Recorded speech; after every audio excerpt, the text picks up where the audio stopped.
Thank you so much, Dirk, for the introduction and for the opportunity to do some presentation around where we've been going with the COMPARE dataset, because many of you will have perhaps heard me talk about the main results of this trial, but since they were published in 2022, we've undertaken a range of additional analyses that I think fill out the picture more fully, and hence the title around the puzzle pieces. So let's get into it. First of all, I want to thank and acknowledge the incredible investigator and research staff team that are behind the work that I'm going to talk about today. Obviously, when you are doing large-scale trials of any sort, there's many people involved, and this screen can only hold some of them. There are at least another 30 therapists and some 80 blinded assessors and many healthcare staff out in the field that were involved with this trial. And any results that I present today represent the very incredible efforts from those people. So what are we going to cover off today? First of all, just a brief rationale for why we did the COMPARE trial and what it involved, and then the primary and secondary analyses that I mentioned had been reported in 2022. And since then, we've gone on to do some health economics analyses that I'd like to present to you. We've examined an alteration in the schedule, so a less intense dose was given, and we have some preliminary results for that. Given fatigue is often listed as a reason for people with aphasia not to engage with intensive interventions, we wanted to explore whether fatigue was a factor in our trial, and so I have some results to share with you on that. And finally, more recently, the REMAP trial in Canada published its results just a few weeks ago, looking at the adjuvant rTMS and its impacts on using MMAT. So together, a little bit deeper and broader exploration of this work. Okay, so the first section, the rationale for why we did the COMPARE trial. So most of you would be well familiar with the Cochrane Review of Speech-Language Therapy for Aphasia After Stroke, published in 2016, that summarised that we could see improved functional communication, reading, writing and expressive language immediately after aphasia intervention, but importantly not at follow-up.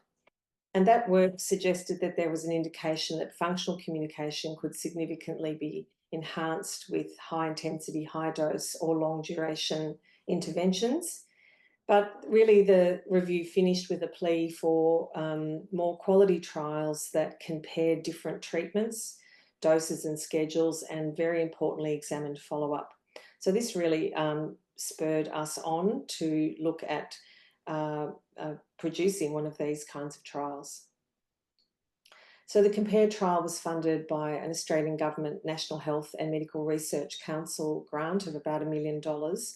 And what we aimed to do was assess the comparative effectiveness of constraint-induced aphasia therapy plus, which I'll just refer to as CIAT Plus going forward, and multi-modality aphasia therapy, or REMAP, in chronic aphasia after stroke, compared to the low-dose usual community care that we see in Australia.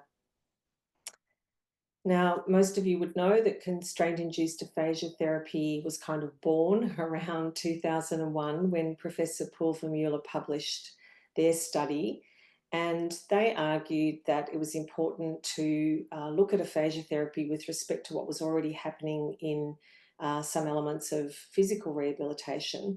And so the constraint protocols were really derived for the constraint-induced movement therapy protocols based on principles of use-dependent neuroplasticity. And they argued that people with aphasia experience learned non-use, and this learned non-use results from people withdrawing from communication because of the difficulties, as well as the use of compensatory strategies that people use in aphasia. So they applied these use-dependent learning principles to the protocol to address the non-use hypothesis, they argued that the therapy should focus on verbal communication over any non-verbal strategies, that it needed to have a high intense dose of 30 hours over 2 weeks. It's the sort of common dose that has been studied with CIAT. That the activity needed to be shaped, so a gradual increase in target complexity and including therapist encouragement.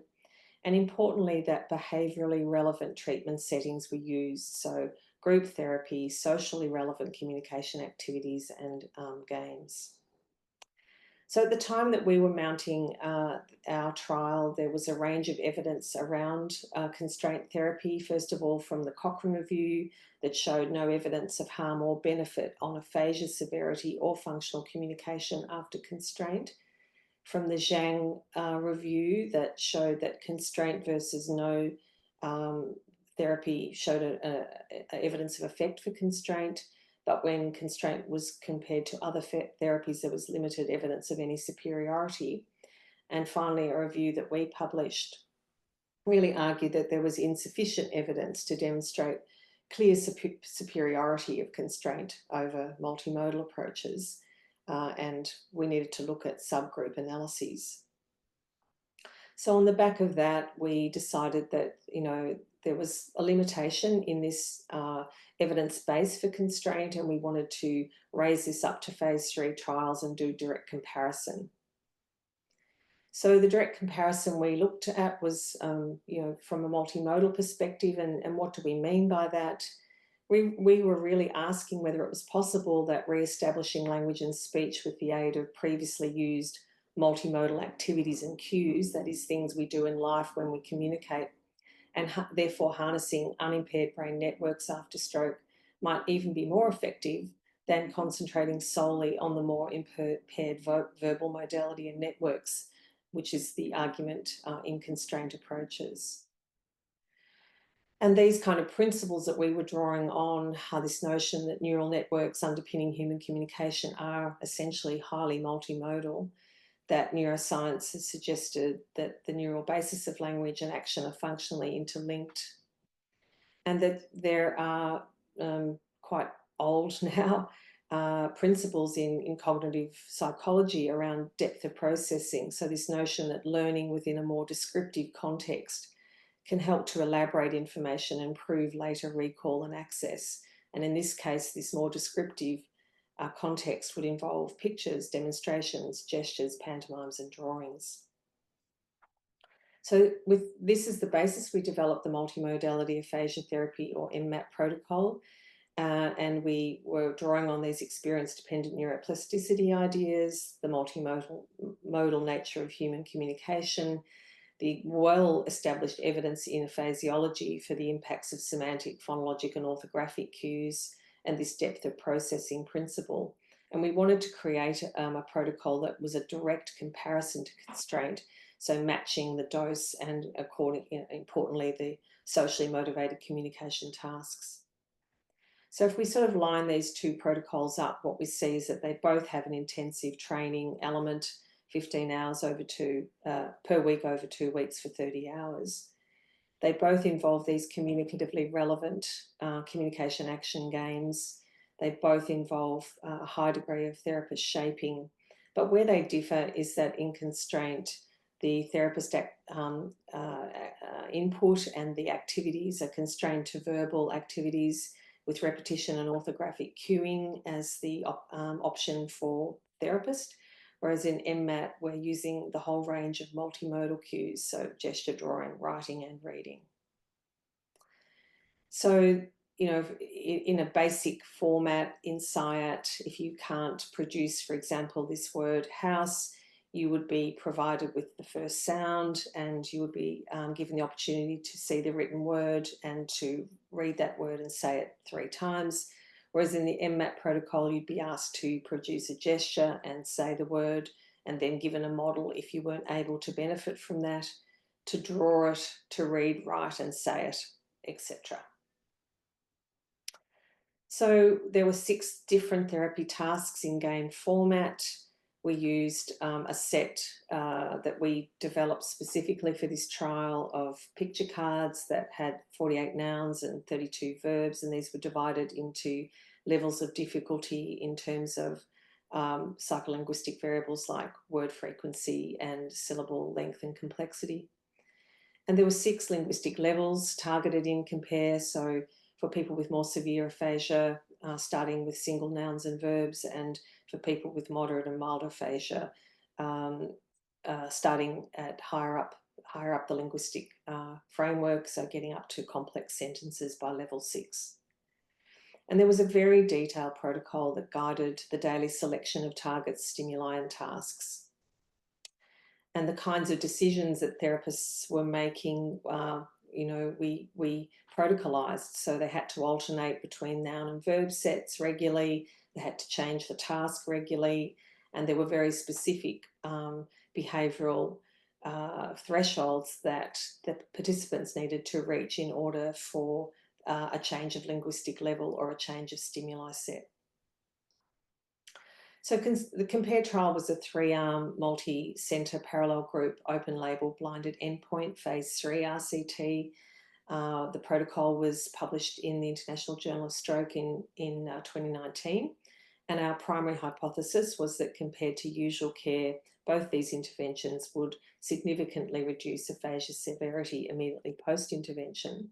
But we had a whole range of secondary outcomes too, so that we would also see this improvement at the 12-week follow-up point, that both the interventions would lead to better word finding, functional communication, multimodal communication, quality of life, and that REMAP would be superior for mild and severe aphasia, and that CIAT would be superior for moderate aphasia. And if you'd like to discuss that in question time, I'm very happy to go into that further. The therapy was provided in 10 cities across Australia and New Zealand, and it was powered to detect a 5-point change on the WAB-AQ with an N of 216.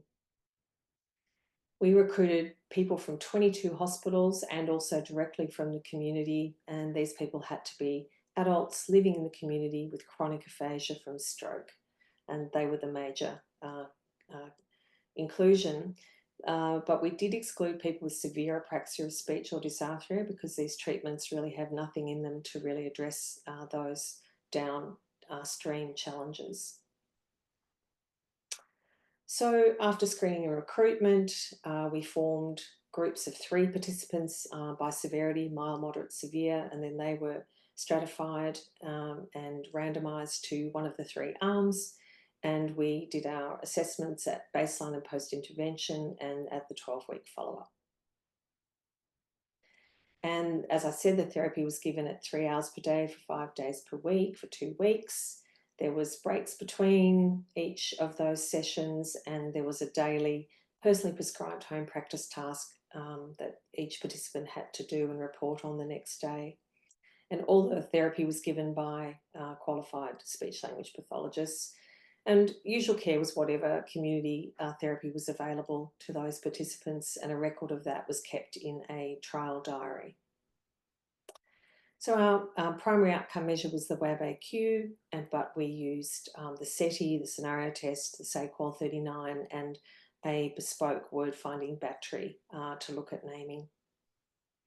So you can see here that we looked at met 342 participants, potential participants, and 249 of those became eligible for inclusion, and we finally randomised 216. And then we saw that we had 70 participants in usual care, and 71 in CIAT, and 75 in REMAP. And at our primary endpoint, we were down to 61, 70, and 70, and then at follow-up 59, 66, and 67, so pretty reasonable retention. At baseline, the randomisation strategy worked pretty well. The only really big differences we saw with the usual care group were slightly milder in their stroke severity, and the REMAP group were slightly more severe in terms of their aphasia. And we published our analysis protocol ahead of data lock in trials, and what we did with that analysis plan was to use linear mixed effects regression models, depending on what question we were asking, using the WAB, the SETI, the scenario test, SAQOL 39, or naming battery as the outcome measure. And then these models were adjusted for baseline severity, and the random and participants and treatment group was a random effect. So let's look now at what results came from this trial. So we have published this work in the Journal of Neurology, Neurosurgery and Psychiatry back in 2022. And it is open access if you want to go to it. So we had fabulous provision statistics. So we were aiming for a 30-hour dose, and we got very, very close to that with both the arms. And usual care looked just like we had imagined. Across the 15-week trial period, 77 people had some element of usual care, and this could include something like attending a community aphasia group for 1 hour, once a month. So it was extremely low dose and low intensity. Within each arm, the median was 10 therapy sessions total across those 70 participants, roughly in each arm. So very, very low access to therapy in the community. Our treatment fidelity results are pretty fabulous. So we spend a lot of time making sure that therapists were well trained and prepared to enact this therapy. And then we went about making sure that could be demonstrated and proved. So we looked at 100% of treatment videos from day 1 and 25% from day 6 of the intervention, and then feedback was provided to the therapists within 24 hours of receipt.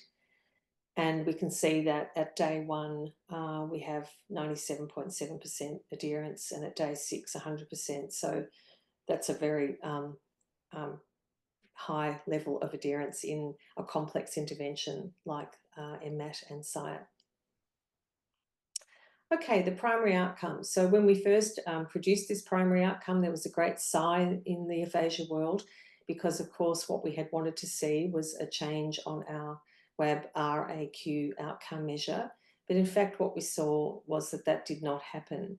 So at our primary endpoint of immediately post-intervention, we saw no significant difference between the 3 arms, and we saw no significant difference from baseline to immediate post within any of those arms. And so this was extremely not what we were expecting. But what we did see was really interesting results in all our secondary outcomes. So compared to usual care, both these treatments led to clinically meaningful and statistically significant improvements in word finding, in functional communication and quality of life at post-intervention. But only that word finding outcome was preserved at the follow-up. When we started to go into the subgroup analyses, we saw that CIAT Plus had an advantage over REMAP for word finding at post-intervention, and that there was an advantage for REMAP over CIAT Plus for multimodal communication and quality of life at post-intervention. There was an advantage of REMAP for severe aphasia at post-intervention and mild aphasia at follow-up, and an advantage of constraint for moderate aphasia at post-intervention. So these were more aligned with what we had expected to see. There's very large amounts of significant individual difference displayed in this trial. And I remember when I first saw the results of the POLAR trial from your lab, seeing the distribution curves of individual participant change scores and thinking that we were onto something because ours looked just like yours. So this is a graph showing each individual participant in the trial and coloured according to the arm that they were randomised to, and then their individual change score, in this case on the SAQOL between baseline and immediate post-intervention. And you can see that sort of S-shaped curve that seems to be very typical in large groups of reasonably unselected groups of people with aphasia doing these interventions. If we think about a clinically meaningful threshold for change, and in this case, something like the minimal detectable change 90 score, which for the SAQOL is 0.23 points, and we plot that, you can see that there are quite a lot of noise in this data potentially. So there are groups of people who are making small positive and negative changes, but probably not of such a magnitude that we would argue they were clinically meaningful. And so if we look here, we can see there's about 25 people in the REMAP arm that show above threshold quality of life scores, and 21 in CIAT, 10 in usual care. And at the negative end, because we need to take account of that as well, you can see the figures there. So this is something I'm happy to discuss in question time if you'd like, but it's the reality of doing aphasia trials that we see this heterogeneity, and it needs to be really seriously taken into consideration when we think about what these results mean for individuals. And just another sort of example of that is at the group level, we saw that there was very little maintenance. We only saw maintenance for naming. But if we go down to the individual level and apply the minimal detectable change for each individual change score, we can see at follow-up that there's sort of 23 to 54% of people are making maintaining gains there. And so, what is it about these people? What can we do with respect to looking at their profiles that might improve how well we can predict response to treatment, and therefore direct treatments more economically to those that are more likely to improve. So the overall summary from COMPARE is that, from these main results, is that both of these treatments led to significantly improved word finding, functional communication, and communication-related quality of life, and that word finding was significantly maintained at the 12-week follow-up. But we saw high variability in response across all outcome measures, but there were still large numbers of people driving those group level changes that we saw on the secondary outcomes. Okay, so that's where I wanted to get to with respect to just giving you the background for the main trial. And the next sections of the talk are new analyses that have come forward that shed some additional light on this story. So this health economics piece was published in Stroke last year and led by Dr. Joseph Kim, who's a health economist that we work with at Monash University in Australia. And in this paper, we argued that there had been limited evidence for cost effectiveness of therapy for aphasia in the chronic phase. And so we wanted to estimate the cost per quality adjusted life year, or QALY, gained from these interventions compared to usual care.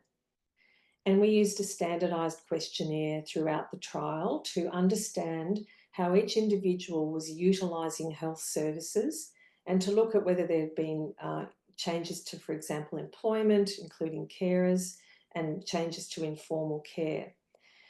And then the unit prices for all of that information were converted into Australian sources to make these estimates, and a range of health economic perspectives were examined in these analyses. In terms of the QALY input, we used the EuroQual 5D3L in COMPARE as our tool to try and probe quality of life change with respect to health economics, and then that was converted to a utility value using the Australian algorithm. So the most common costs we saw documented in participants in this trial were high use of general practitioners, so that's the doctors that are working out in the community. I think you have a different term for them in the US. Outpatient rehabilitation and community-based aphasia groups, and of course informal care. So we documented all of these costs, and the journal article provides a lot of detail about them. Essentially, at a gross level, there were no significant differences across the arms in terms of gross costs. But when we went in to look at cost effectiveness in terms of the QALYs, what we see here is that MMAT compared to usual care had 72.4% better outcomes and potentially cost saving, compared to 21.5% for CIAT Plus. But what we really do need to take account of here is we have concerns about how valid the EQ5D3L is for use with people with chronic aphasia. It certainly hasn't been previously validated, and there's some lovely work that I hope will be published very soon coming out of the University of Queensland by a PhD student, Sally Zingelman, who has looked at the crosswalk between the EQ5D3L and the SAQOL within the COMPARE trial, and I can't say more about that at the moment. Look out for that soon. So we did see high utility values relative to previous studies, and although we didn't see quality changes, we know that we saw SAQOL changes, and so this is this issue of crosswalking. And importantly, the study was not powered for this economic evaluation. But the evidence suggests that these treatments were given with an acceptable additional cost or potentially with cost saving. And this is important data for being able to go forward and implement for treatments for people with chronic aphasia after stroke.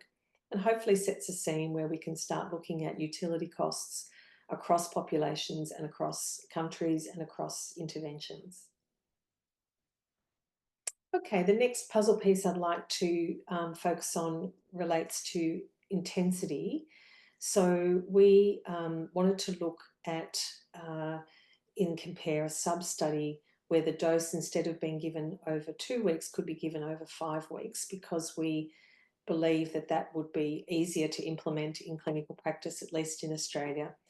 Clinicians find implementing a 2-week intensive block extremely difficult.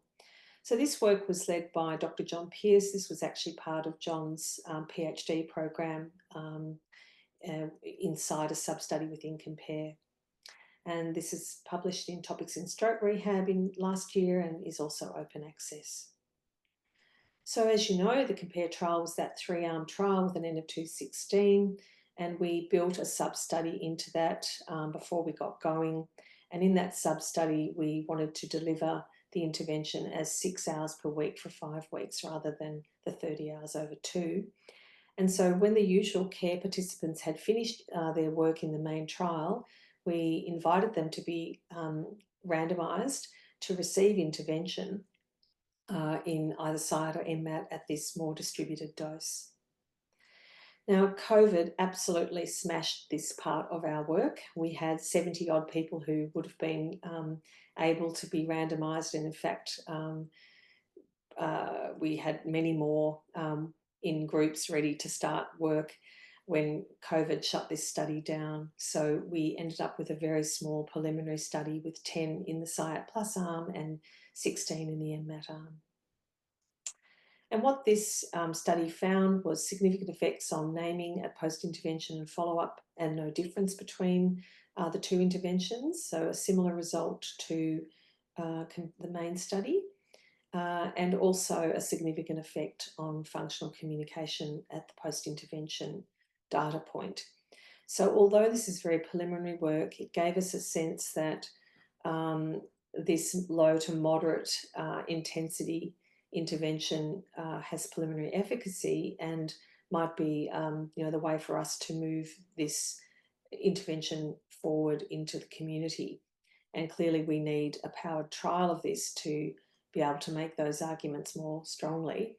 And we've taken up this more distributed dose in a tele adaptation of REMAP that's currently underway, which I'll tell you a little bit more about in a moment. Okay, the next puzzle piece I wanted to address was fatigue. So as you know, many people, particularly clinicians, will say to us as we're trying to recruit people into trials with an intensive intervention that their clients just couldn't manage it. They would experience too much fatigue. And that's been a kind of strong clinical piece of knowledge that has been shared with us. So we wanted to explore fatigue as a factor in the COMPARE trial, and we built in this study before we got going as another sub-study. And this work was published in Stroke last year, and again led by John Pearce, and excitingly supported by many of your US colleagues, Rob Kavanagh and Mike Dickey, who were fabulous in supporting the analysis, along with Sam Harvey. So we wanted to understand how fatiguing these two treatments are, and a speaker that you have coming up in your series, Person After Next, Riley, has done a survey of clinicians' experience of fatigue with their clients with aphasia, and 80% of those 300 speech pathologists she surveyed report that their patients with aphasia experience fatigue during therapy, and 100% report being thinking that this is a really important issue during therapy. So we wanted to find out, does fatigue increase from the beginning to the end of each therapy day? Does the change in fatigue from the beginning to end increase over the course of the intervention? And does self-reported fatigue at the beginning of each session increase across the intervention? So we used 123 participants from the main trial and 21 participants from the sub-study, and we asked them to rate their fatigue at the start and end of every therapy day using a very simple fatigue scale. So just a pictorial scale there, with not fatigued at all at 0, very fatigued at 10. We used separate linear mixed effects models for the 3 questions, where they predicted fatigue scores in terms of the daily change, the beginning day fatigue score, and also looking at predictors of intensity, whether the high or the low to moderate intensity of therapy. So the main study, sub-study participants had different outcomes. So in terms of the first question, does fatigue increase from beginning to end of therapy day?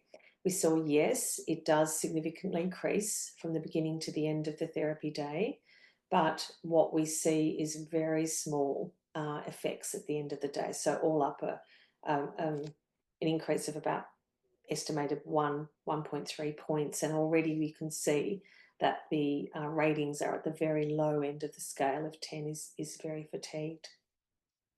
And the end of the fatigue score was, for the low to moderate intensity, was significantly lower compared to the high intensity. But again, we question whether this 0.8 of a point is something that clients would consider to be of clinical importance. The second question was around, does change in fatigue from the beginning to the end of the therapy day increase across the intervention? And as you can see in that graph, no, it doesn't. The daily fatigue change significantly actually reduced over time, but again by a very small amount, and we think probably not particularly meaningful. And again, the lower to moderate intensity did have lower daily fatigue throughout, 1 point difference estimated. And the third question there about whether the fatigue at the beginning of each session increases across the intervention, no, it did not. So fatigue at the beginning of the day actually decreased, again by a very small amount, and there were no other significant predictors. So this work really argues that fatigue was not a significant issue in this intensive and more distributed high dose intervention. And we had no participants discontinue the study because of reported fatigue. High intensity treatment was minimally fatiguing. The low to moderate intensity was marginally less fatiguing. There was no difference between the interventions about how fatiguing they were, and it did not increase across the intervention period.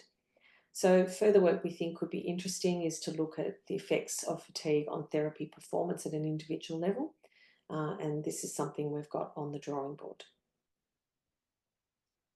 Okay, the final puzzle piece I wanted to explore today was work coming from Canada about adjuvant rTMS, and I need to say up front, this is not my area of expertise, and I know it is your area of expertise, neurostimulation and the neurobiology of language. So I hope what I'm presenting to you makes sense, and I look forward to your questions about it. But this work was led by Trevor Lowe, Kevin Lindland, and Sean Ducalo from the University of Calgary in Canada, and they wanted to take a therapy and see whether repetitive TMS could enhance the therapy effect, and they chose MMAT as the protocol that they wanted to work with, hence my involvement with this study. And this publication just came out a couple of weeks ago in the Journal of Neurology. So the REMAP trial used a random allocation to either 1 Hertz of rTMS or sham, plus 35 hours of MMAT over 2 weeks. And the participants were, similarly to the COMPARE trial, treated with MMAT in groups with a maximum of 6 participants. Their primary outcome was the Western Aphasia Battery AQ, and they were looking for a minimal difference of 5 points. So after enrolment, participants were randomised to either one of the 2 arms, the speech and the MMAT and sham, or MMAT and rTMS, and their baseline speech and MRI measures were taken. They were then given 2 weeks of the intervention intensively with the daily rTMS, and then their endpoints were at immediately post and at 15 weeks. And the rTMS was delivered as 1,200 pulses delivered at 1 Hertz over 20 minutes at a 100% resting motor threshold to the right pars triangularis. So this study was also very impacted by COVID, and their recruitment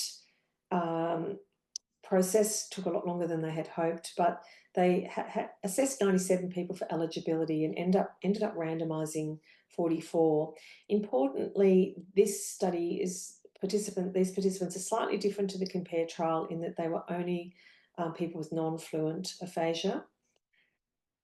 And here are the results. So we can see in these graphs that at 15 weeks, the average change of there was an average change of 7.6 points in the rTMS group, and at 15 weeks, the change was 3 points in the sham group, so a significant 4.6 WAB-AQ point difference between the sham and the rTMS group here.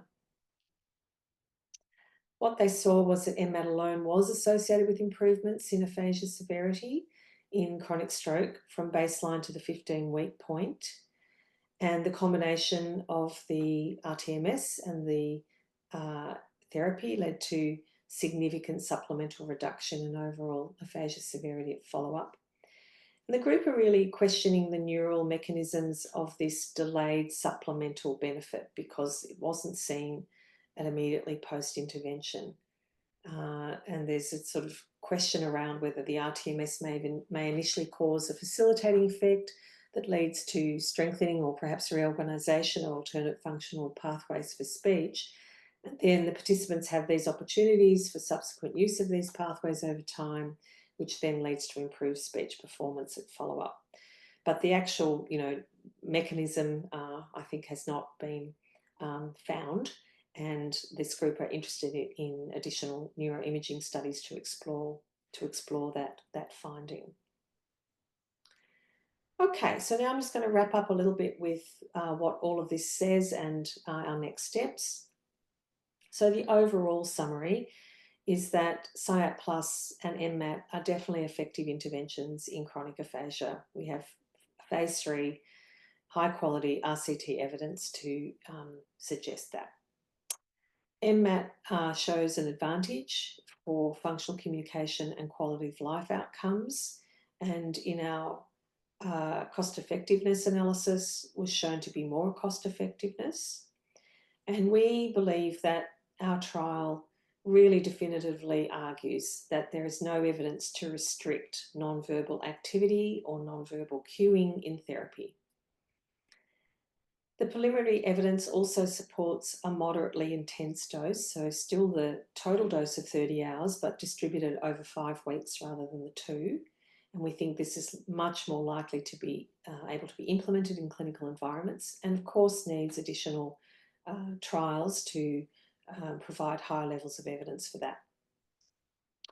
These intensive interventions were not perceived to be fatiguing, and that's a very important message from the trial. And it's possible from the phase 2 trial from REMAP that there might be additional benefits in adjuvant rTMS alongside MMAT. So our next steps, right now we're in the process, and we have adapted MMAT into a telehealth platform, and this has been ably led by John Pearce. And this again is around implementation opportunity, because getting 3 people together in a group in a certain location with a therapist is actually logistically very difficult in many places around the world. And so John has been leading this work to look at bringing it into telehealth so that people don't have to travel, and we can bring people with similar types of aphasia together no matter where they live. There's a pilot study that has been completed with people with chronic aphasia with very positive results. That's under review at the moment. And another pilot study has finished with people with subacute aphasia, and that is also extremely positive. So right now we're in the midst of a phase 2 trial of MMAT Tele with 72 participants as our target, and results are expected next year.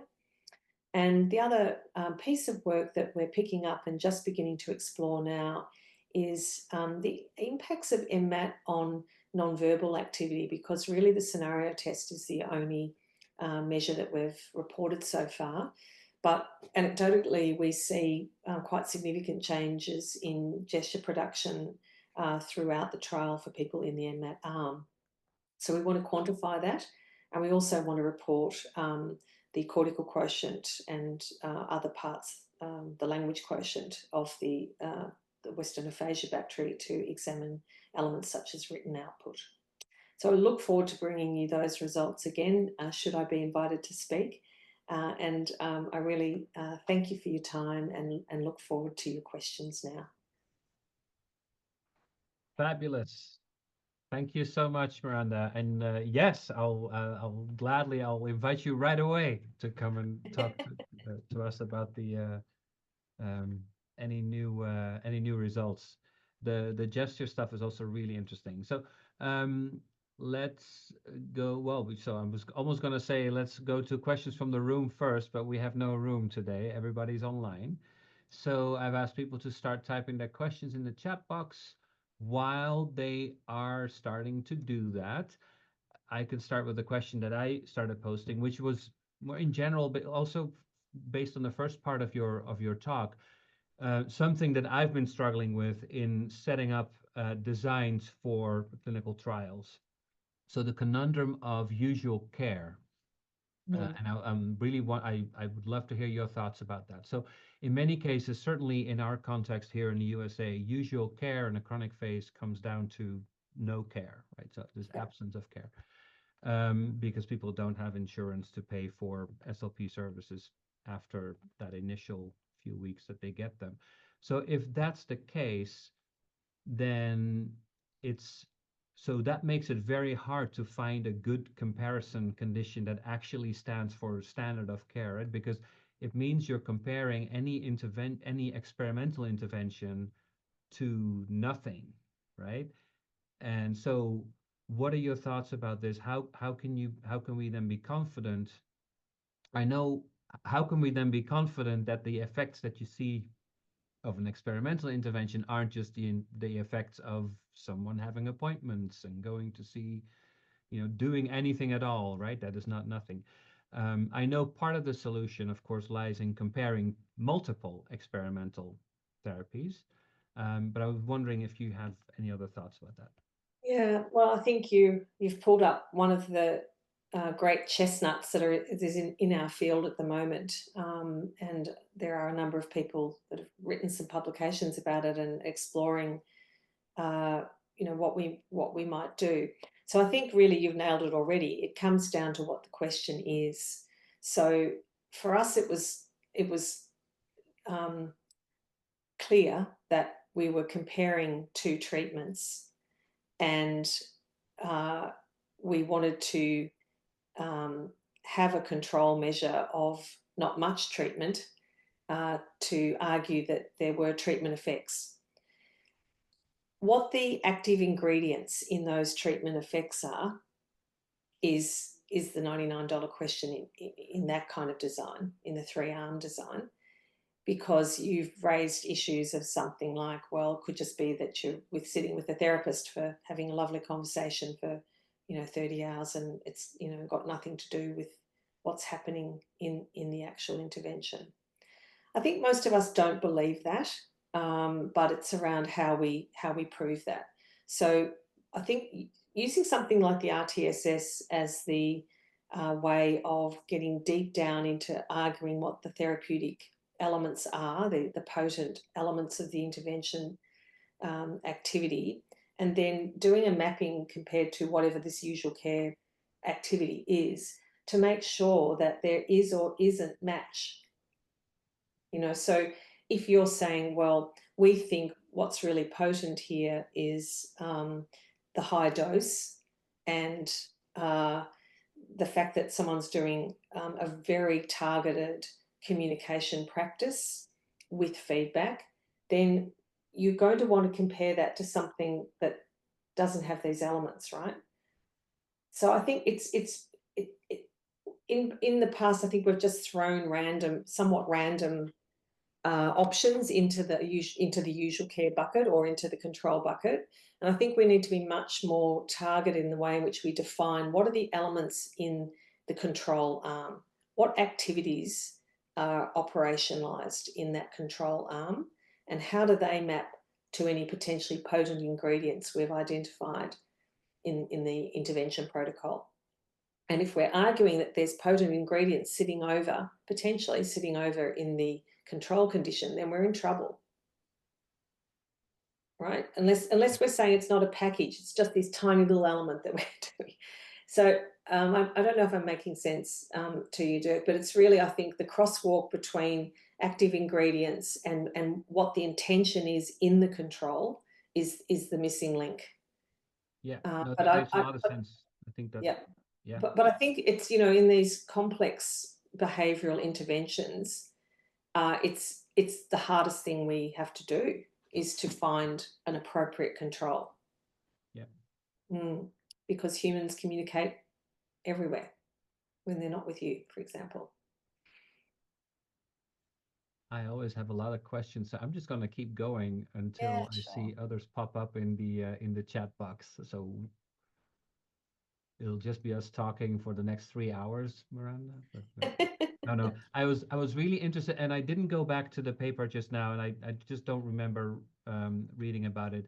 The basis for your hypothesis for saying for expecting the constraint induced to be most appropriate for moderate aphasia, right?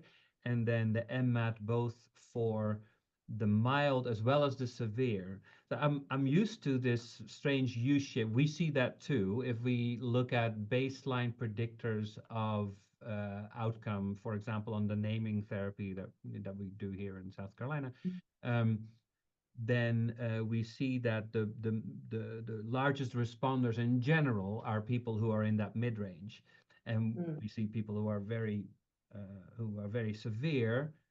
They don't respond so much, and people who are already pretty high, they also don't respond so much, and that may also be a ceiling effect, of course. So what was your where did that hypothesis come from? Yeah, so we didn't see a direct effect of quite as neat effect of aphasia severity on outcome as you've just described. We saw it was we haven't written the predictors paper yet because we're still struggling with the analyses. It just seems such an unclear story to us. So we feel we're missing some kind of major factor in terms of prediction of outcome. But the idea that people with mild aphasia and severe aphasia would do better with MMAT, and people with moderate aphasia would do better with CIAT, really comes from a different exploration of the theory that's operating in these interventions. So let's take the mild aphasia first. So REMAP has a whole lot of activity that's repeated throughout that 30 hours, where the individual, once they can't produce the target word, phrase, or sentence, goes through this hierarchy of producing a gesture, drawing the item, writing the word, and reading the word aloud. And the production of the gesture and the drawing in particular is potentially something that people with mild aphasia and more likely less additional comorbid factors can harness in everyday communication. So the idea is that they can use these multimodal cues to support functional communication once speech breaks down. So while the therapy isn't taught to them to do that, they're not in the therapy, no one ever says, oh, make sure when you leave today that you produce a gesture when you can't say the word. No one tells them to do that. People with mild aphasia start to use those cues. We see that. So the rationale that they would do better with REMAP than people with mild aphasia is that they've been exposed to a set of self-cueing strategies, and they have the capacity to implement those. The severe aphasia is a kind of opposite argument, really, in that people with, at our end of the severe aphasia, we had people with, very severe aphasia in this trial. They have very limited linguistic resource, and it's very possible that the way in which they're trying to get any benefit from therapy has to be mediated by things other than language. So seeing the gesture, seeing the picture, drawing the item is a cognitive support that enables some sort of attachment to meaning, reattachment to meaning perhaps, and is the thing that enables them to get better access to words and phrases that they had no access to prior to the therapy. So that's quite a different mechanism, I think, to what I proposed for the mild aphasia, but it's still the one therapy.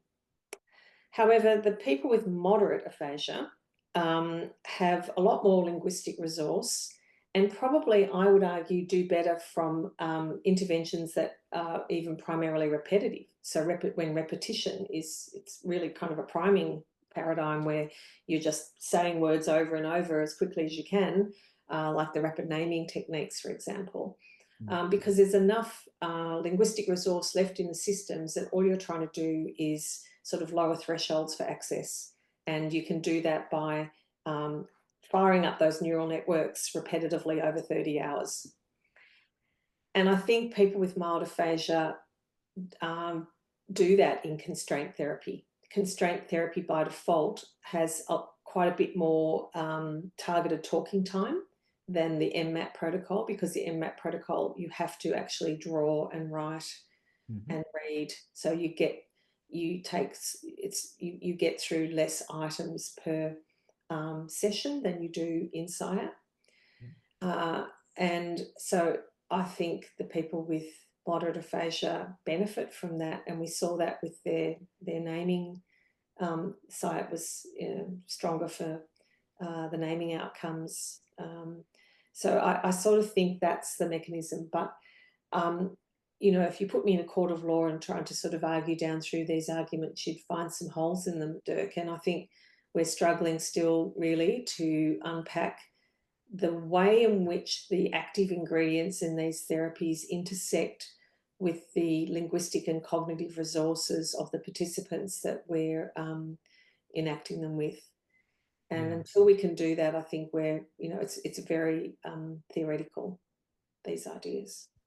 Something that you just said as part of your answer about the outcomes on the CIAT being also stronger on something like naming, right? Yeah.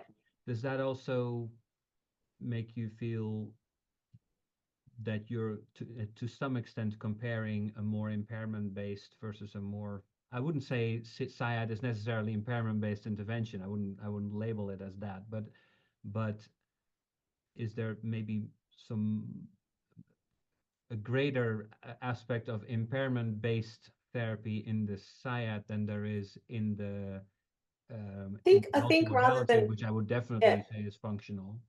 Or I think rather than kind of bucket it in that way, yeah, it's probably more helpful just to think about the nature of the communicative act that's happening in each of these interventions. And because, they both have the same goal, the same activities in terms of the communicative acts that are going on, but the way in which you get there is different. And I think for people with aphasia, getting there through multimodal support, for some people with aphasia, that's really beneficial. And for other people with aphasia, it's not needed. yeah, And, the kind of verbally mediated um, um, mechanism for being able to then produce is fabulous and needs lots of practice. So, do we call that impairment? I'm reluctant to do that because the protocol itself, at least, is different from standard naming therapy in that people are in a social environment. There's a reason to make this communicative act. You're not just naming a picture for the researcher or for the therapist. You're having to request something, clarify something, respond to something, which is what we do in everyday human communication. So it's a functional task. yeah, So yeah, I think it's not correct really to try and bucket them in the impairment, and functional way. I think they're both functional communication protocols. It's just that the mechanism that's operating to support someone with a degraded linguistic system to get to the target is different. And you know, I hope in future work we're able to do these more refined subgroup analyses yeah. with bigger ends. Yeah, I think that's really exciting work. So this is, it's a step right towards Exactly. that's exactly what we need to figure out what works for whom, because it's already pretty clear that there's nothing that works for everybody, right? So yeah, I think these are major steps towards that. So it's we've talked for well, you've talked for almost an hour. So I think this is a good moment to say goodbye to our audience, Miranda. Thank you so much for your talk. Really impressive body of work. I'm sure we've all enjoyed that, and the recording will be up online soon.